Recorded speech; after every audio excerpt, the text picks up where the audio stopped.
Adakah Malaysia menjual sesuatu yang kelihatan pelik tetapi dianggap suci dalam cita rasanya? Dua orang wanita muda dari Kanada telah mengimpikan untuk melawat Malaysia sejak kecil lagi. Akhirnya, sempena percutian tamat pengajian, mereka berjaya menjejakkan kaki ke sini. Sama seperti apa yang mereka lihat di televisyen dan buku panduan pelancongan, jalan-jalan di Malaysia, tidak kira di mana sahaja, sentiasa dipenuhi dengan tenaga yang meriah, kebersihan yang terjaga, serta budi pekerti penduduknya yang sangat hangat dan mesra. Mereka mula merasakan bahawa Malaysia sememangnya sebuah negara yang sangat hebat. Pada suatu petang, mereka berhenti di hadapan sebuah kedai serbaneka. Kedai serbaneka adalah tempat yang biasa bagi mereka di Kanada. Namun kedai serbaneka di Malaysia seolah-olah mempunyai suasana istimewa yang tersendiri. Kedua-duanya melangkah masuk tanpa berfikir panjang, lalu ternampak sebuah produk. Dalam sekelip mata, mereka tidak dapat memahami apa yang mereka lihat dan terkedu seketika. Mereka berdua terpaku di situ kerana terlalu terkejut. Adakah ini benar-benar barang jualan? Bukankah ini seperti sesuatu yang dikeringkan dan ditaburkan di atasnya? Pembungkusannya sangat biasa, tetapi sebaik sahaja melihat isinya, satu fikiran muncul di minda mereka. Apakah sebenarnya yang mereka lihat? Dan mengapa mereka berasa begitu terkejut dengan produk tersebut? Marilah kita lihat bersama-sama. Di sebuah bandar indah di mana laut dan gunung bertemu, jalan-jalannya dipenuhi dengan kafe-kafe moden dan kedai craft kreatif. Walaupun terdapat bangunan pencakar langit di kejauhan, hanya dengan beberapa langkah, Anda boleh menemui taman yang dikelilingi alam semula jadi dan tebing sungai yang tenang.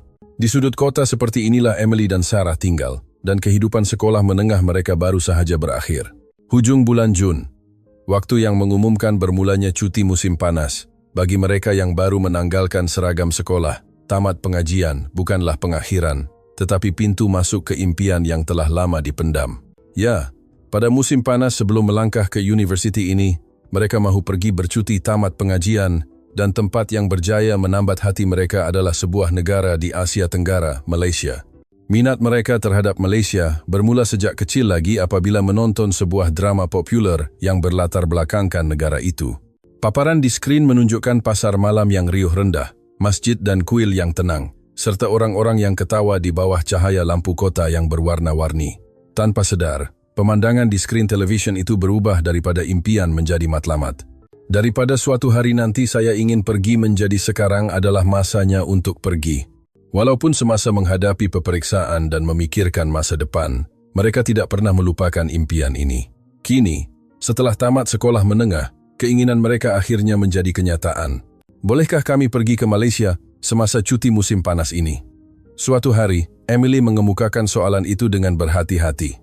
Ibunya, walaupun sedikit terkejut, segera tersenyum dan mengangguk, "Jika kalian berdua pergi bersama, bolehlah. Tapi jangan pergi ke tempat yang berbahaya ya." Ibu bapa Sarah juga bersetuju dengan syarat mereka tidak ke tempat bahaya dan memastikan insurans perjalanan dibeli. Beberapa hari selepas majlis tamat pengajian, mereka menghabiskan masa di kafe kegemaran mereka dengan buku nota terbuka untuk merancang perjalanan. Sambil menikmati wafel, mereka saling melontarkan soalan-soalan ringkas seperti, adakah Bukit Bintang benar-benar sesak dengan orang ramai?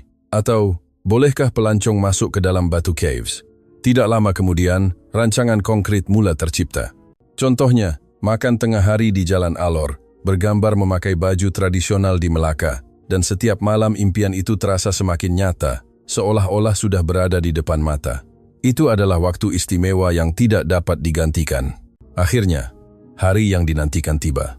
Dalam perjalanan ke lapangan terbang yang ditiup angin laut, wajah mereka kelihatan sedikit cemas, tetapi tangan yang menarik beg bagasi penuh dengan semangat. Sebaik sahaja melepasi balai berlepas, mereka saling berpandangan dan memegang tangan dalam diam. Dunia jauh yang pernah berada di sebalik skrin kini benar-benar terbentang di hadapan mereka. Setelah menaiki pesawat dan duduk di tempat duduk masing-masing, Emily segera mengeluarkan buku panduan ringkas bahasa Melayu dari bagnya dan mula berlatih sebutan dengan suara perlahan. "Apa kabar? Terima kasih. Berapa harganya?" Kesungguhan pada wajahnya membuatkan Sarah tertawa kecil. Bukan kerana lucu, tetapi kerana usaha gigih itu kelihatan sangat komel. Keseriusan dan tumpuan itu bercampur dengan kepolosan seperti kanak-kanak. Hanya dengan melihatnya sahaja sudah cukup untuk membuatkan sesiapa pun berasa gembira. Realiti bahawa mereka akan ke Malaysia bersama-sama mula terasa dalam hati. Tidak lama kemudian, hidangan dalam pesawat dihantar. Menu tersebut adalah set nasi lemak. Sebaik sahaja dibuka, aroma santan dan sambal yang dibawa bersama uap panas membuatkan mata Sarah bersinar. Walaupun di udara, asalkan dapat merasakan rasa Malaysia, jangkaan mereka semakin meluap-luap.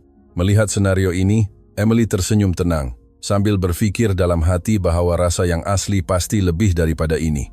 Pasti ada sesuatu yang lebih mendalam dan menyentuh hati. Matanya mengecil sedikit, seolah-olah membayangkan meja makan di Malaysia yang belum pernah dilihatnya.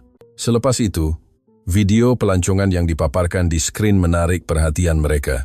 Video itu memperkenalkan tempat-tempat menarik di Malaysia, puncak Gunung Kinabalu yang disinari matahari pagi, bangunan merah di Melaka yang ditiup angin malam, dan jalan-jalan di Kuala Lumpur yang berkelipan dengan cahaya pada waktu malam. Melihat senyuman orang ramai di pasar malam, Emily dan Sarah menonton tanpa berkedip. Pesawat meluncur tenang di atas awan, tetapi perbualan mereka tidak pernah berhenti. Kita mesti coba teh tarik. Adakah kedai serbaneka pun ada jual? Bercakap tentang kedai serbaneka, saya dengar nasi lemak bungkus mereka sangat sedap. Malah perbualan santai sebegitu pada saat ini terasa seperti sebahagian daripada pengembaraan baharu. Di luar tingkap hanya ada awan putih, pesawat terbang tenang ke arah timur, dan saat yang paling mendebarkan dalam hidup mereka sedang bermula. Selepas perjalanan udara yang panjang, pesawat mendarat dengan tenang. Semasa pesawat perlahan-lahan mengurangkan kelajuan, pengumuman dalam bahasa Melayu yang lembut kedengaran di dalam kabin. Walaupun nadanya tidak biasa, kata-kata itu kedengaran sangat mesra. Selamat datang ke Malaysia. Sebaik sahaja ayat itu masuk ke telinga, Emily dan Sarah serentak berpandangan. Ia adalah satu perasaan segar yang sukar diungkapkan dengan kata-kata. Seolah-olah mereka yang asalnya hanya penonton di luar skrin, kini telah menjadi watak di dalam cerita. Satu perasaan realiti yang ringan menyelubungi seluruh badan. Melangkah turun dari tangga pesawat, udara lembab menyapa kulit. Kelembapan dan haba yang sangat berbeza dengan Vancouver. Warna langit, bunyi burung di kejauhan, dan garis bentuk bangunan yang kelihatan sedikit kabur melalui lensa kamera, segalanya adalah baharu, namun entah mengapa terasa akrab.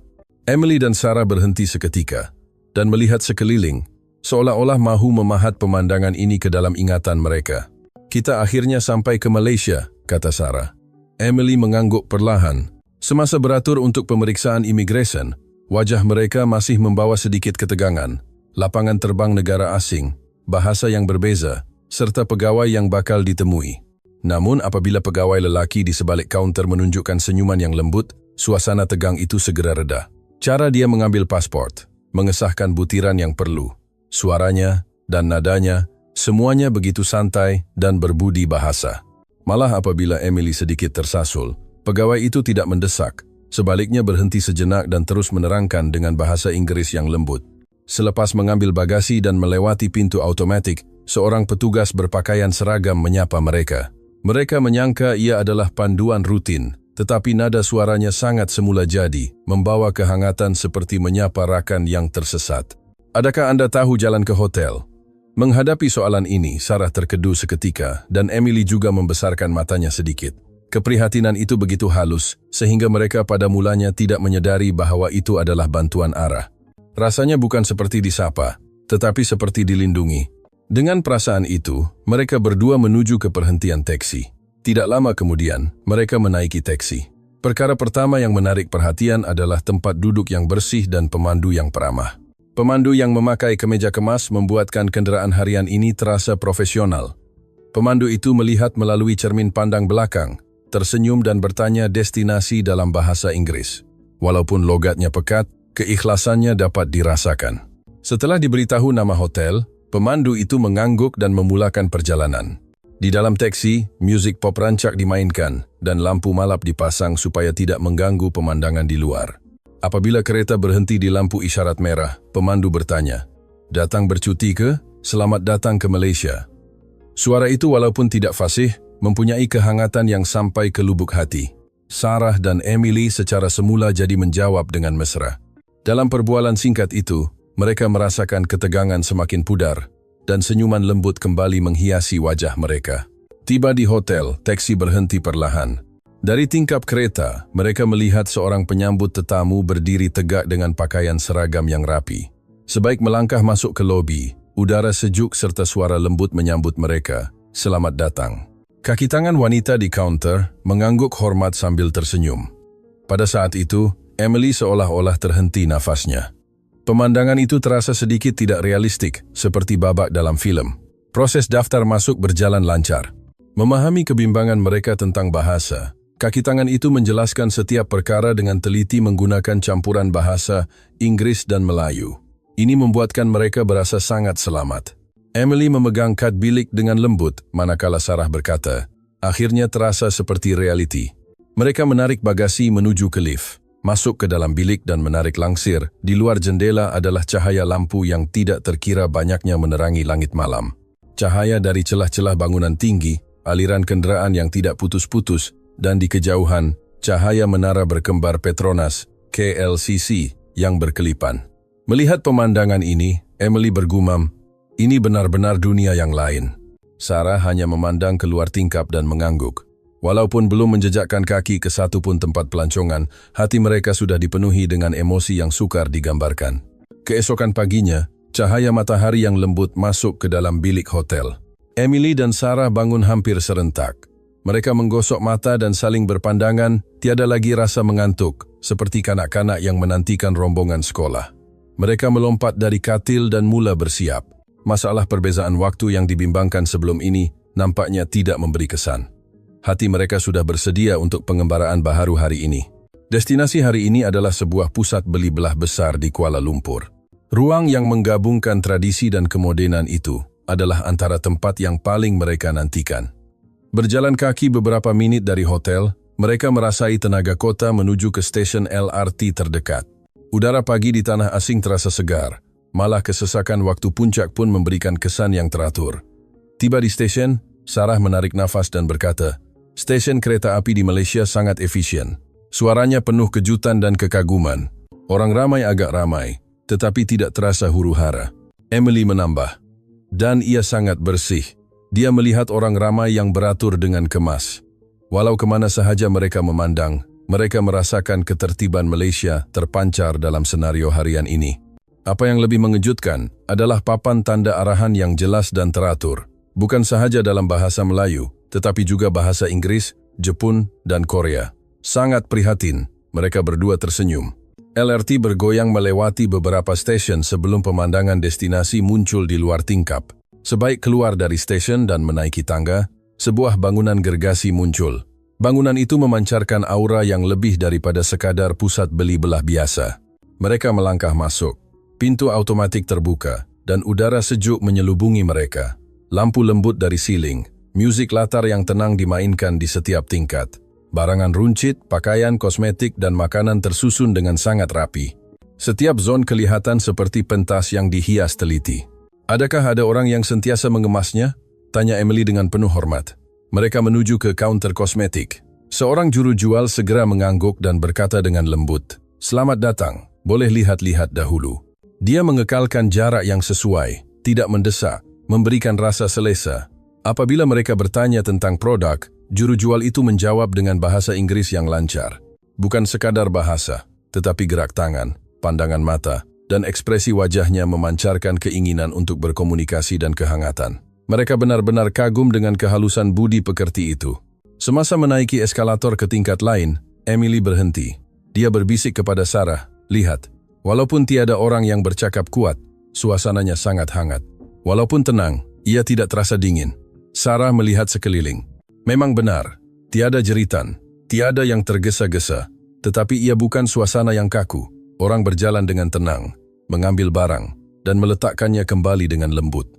Apabila berselisih, ada yang mengangguk hormat. Sifat bertolak ansur di hadapan rak barang menunjukkan bahwa ini bukan peraturan yang dipaksa, tetapi budaya yang telah sebati. Satu perkara lagi yang tersemat di hati Sarah adalah semasa menaiki lift. Seorang wanita warga emas tersenyum dan mengangguk kecil kepada mereka. Ia bukan arahan atau etika dalam buku, tetapi tindakan yang semula jadi. Sarah terharu, menyapa orang asing adalah sebahagian daripada budaya itu sendiri. Selepas itu, mereka duduk di kawasan rehat pusat beli belah. Bukan sahaja pekerja yang berbudi bahasa ya, gumam Sarah sambil memegang minumannya. Emily mengangguk. Ya, saya rasa bukan kerana ada orang melihat, Tetapi walaupun tiada sesiapa melihat, mereka tetap berkelakuan baik. Semangat ini sangat hebat. Perbualan mereka beralih kepada perbezaan dengan tanah air mereka, Kanada. Di Kanada, kita sangat mementingkan kebebasan dan menjadi diri sendiri, tetapi di Malaysia, saya rasa orang sangat memikirkan orang di sekeliling, kata Emily.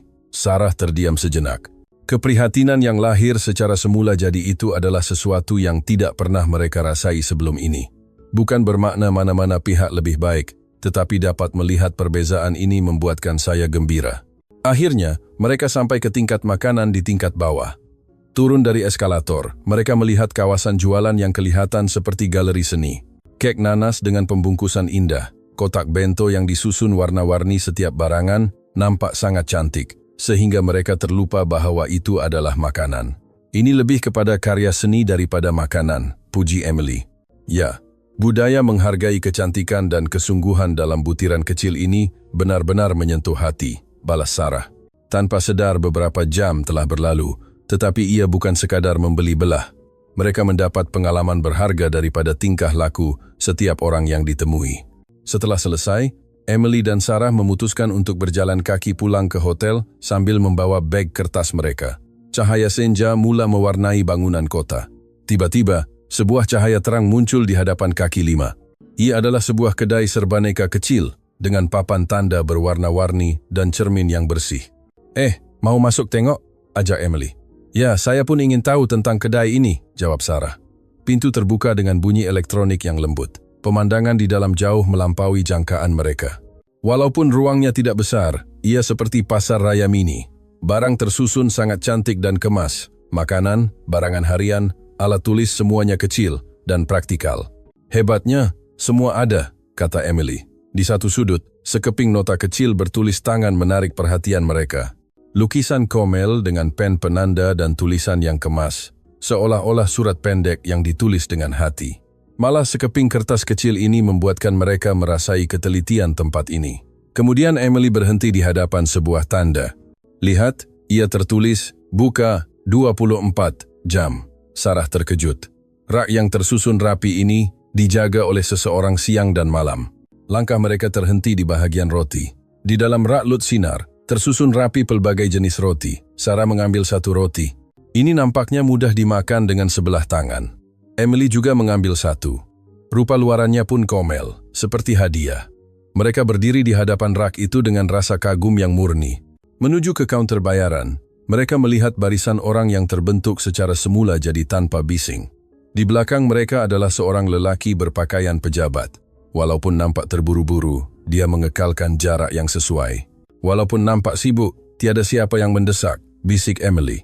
Ia memberikan rasa tenang, balas Sarah. Di kaunter, seorang pekerja muda melayan mereka dengan senyuman sopan.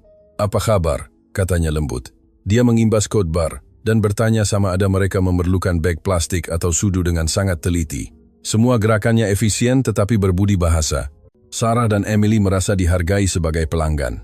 Selepas selesai, pekerja itu mengangguk dalam dan berkata, "Terima kasih, sila datang lagi." Walaupun hanya interaksi singkat, ia meninggalkan kesan mendalam dalam hati mereka. Namun, ada satu perkara yang benar-benar menarik perhatian mereka sebelum membuat bayaran. Emily tiba-tiba berhenti dan membesarkan matanya. Cepat lihat. Apa itu? Dia menunjuk ke arah rak roti. Di situ terdapat sebuah produk yang mencabar logik mereka. Ia adalah roti dalam plastik lut sinar, tetapi di atasnya ditaburi dengan bahan yang belum pernah mereka lihat. Ia kelihatan seperti gumpalan kapas berwarna daging atau rambut kering. Tekstur pelik itu membuatkan mereka terpinga-pinga.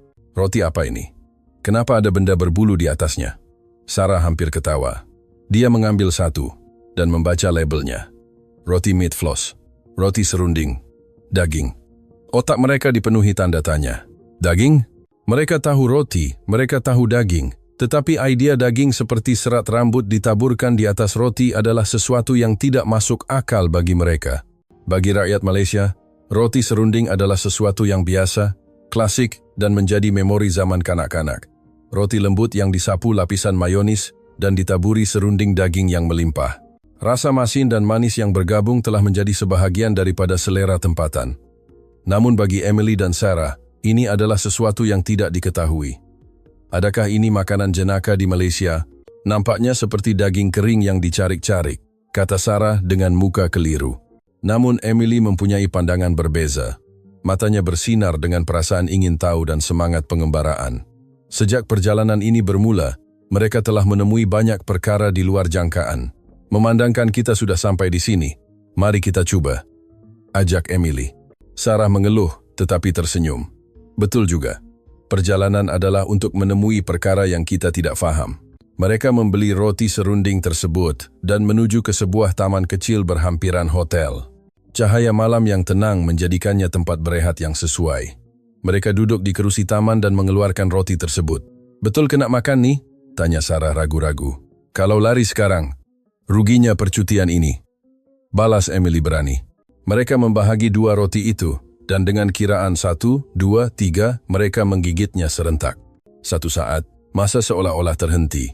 Selepas beberapa saat mendiamkan diri, Sarah membesarkan matanya. Macam sedap sangatlah pula. Suaranya bercampur antara terkejut dan keliru. Emily mengangguk perlahan sambil menikmati rasa harmoni dalam mulutnya. Rasa ini membuatkan saya ketagih. Roti dan serunding ini sangat serasi. Rasa masin manis serunding bergabung dengan kelembutan roti dan lemak mayonis. Ia adalah kombinasi yang sangat harmoni. Sarah, tadi awak kata nampak macam rambut kering kan? Usik Emily. Saya tarik balik kata-kata itu, balas Sarah sambil ketawa. Tanpa sadar, roti itu sudah habis. Hanya beberapa menit lalu mereka sangat ragu-ragu, tetapi kini wajah mereka bercahaya. Keberanian mencoba itu membawa kepada penemuan budaya pemakanan Malaysia yang unik. Roti kecil itu mengandungi rasa ingin tahu, kejutan, dan Malaysia yang mereka tidak tahu sebelum ini. Perjalanan mereka hampir berakhir. Beberapa hari ini penuh dengan pemandangan, rasa, dan kali pertama. Emily dan Sarah duduk di lobi hotel. Saya nak makan lagi roti itu, gumam Emily. Sarah mendongak dan tersenyum. Roti serunding kan? Mereka ketawa. Daripada mengejek rupanya, kini mereka merindui rasanya. Mereka turun ke kedai serbaneka yang sama. Suasana tenang dan bersih menyambut mereka kembali. Roti serunding itu masih ada di sudut yang sama. Kali ini, tiada lagi keraguan, hanya kegembiraan. Pekerja kaunter sekali lagi melayan mereka dengan sopan dan mengucapkan terima kasih. Kembali ke bilik, mereka menikmati roti itu buat kali terakhir di Malaysia. Sambil melihat pemandangan malam Kuala Lumpur dari jendela, mereka berkata, "Selamat menjamu selera." Setiap gigitan membawa kembali memori kejutan, keberanian, dan kegembiraan. Roti itu bukan sekadar makanan, tetapi simbol kedalaman budaya Malaysia yang melampaui rupa luaran, penuh dengan ketelitian dan kelembutan. Pagi waktu pulang, langit Kuala Lumpur diselubungi awan yang seolah-olah berat hati melepaskan mereka. Sarah duduk di kerusi tepi jendela, melihat gambar-gambar di telefon pintarnya.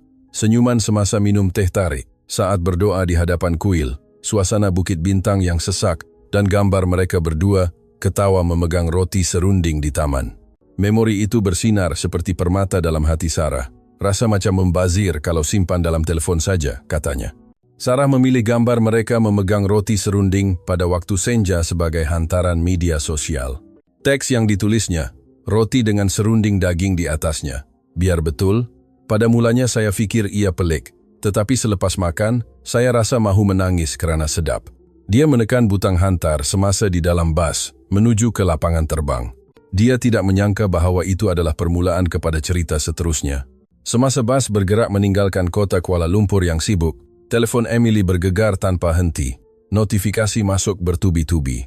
Jumlah like mencecah ratusan dan ribuan dalam sekejap. Apa itu roti serunding? Rupa dia unik, tapi rasa dia memang terbaik. Itu adalah makanan jiwa orang Malaysia. Setiap komen bercampur dengan kejutan, minat, dan rasa humor. Hanya sekeping roti serunding telah menghubungkan emosi orang asing di internet. Roti serunding sememangnya mempunyai reputasi yang pelbagai di kalangan warga asing. Bagi sesetengah orang, tekstur seperti serat itu sukar dibayangkan.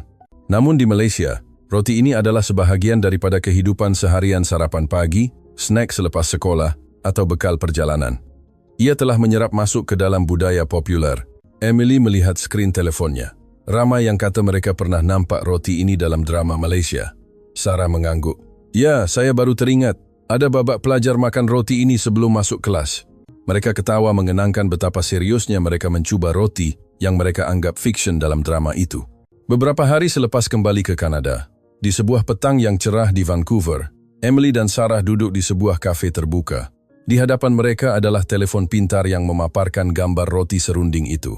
Komen terus bertambah, kebanyakannya berkata mereka juga mahu mencobanya di Kanada.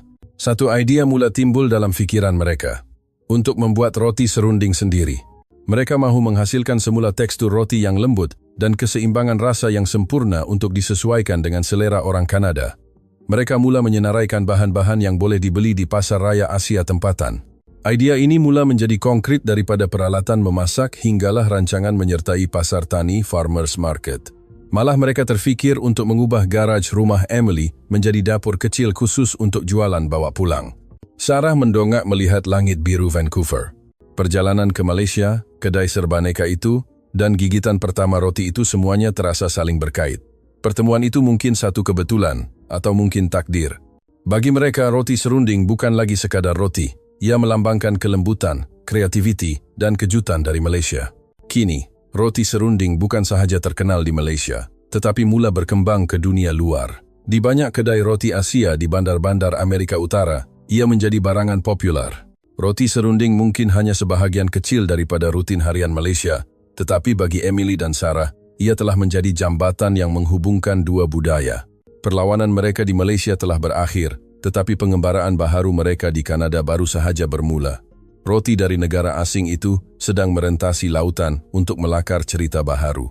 Kejutan kecil daripada satu gigitan itu, kini telah berubah menjadi sebuah impian yang nyata. Apa pendapat Anda? Video hari ini sampai di sini sahaja.